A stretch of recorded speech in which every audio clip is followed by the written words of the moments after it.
আসসালামু আলাইকুম। তো এই যে আসলাম একটা ট্রান্সফরমারের ফিউজ কাটা। এই যে বড় ভাই অলরেডি ফিউজ লাগাচ্ছে। এই দেখেন গাছের ভিতরে একবারে একটা বড়ই গাছ, তো গাছের ভিতরে ট্রান্সফরমার ফিউজ। ওই দেখেন ফিউজটা কেটে ঝুলে আছে।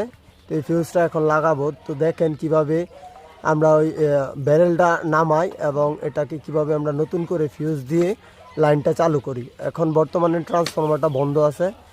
এই যে বড় ভাই ডালিম ভাই অলরেডি এই যে ব্যারেলটা নামাচ্ছে। তো দেখেন এটাতে আমরা একটা ফিউজ দিয়ে কিভাবে আমরা ব্যারেলটাতে ভাই। হ্যাঁ হ্যাঁ 2 এম্পিয়ার ফিউজ আছে, আমি নিয়ে আসতেছি।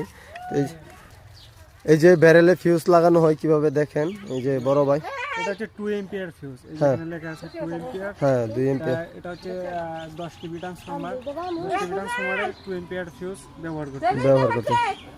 তো দেখেন এই যে ফিউজটা কিভাবে লাগানো হয় ব্যারেলের মধ্যে। এই যে এটা হলো ব্যারেল।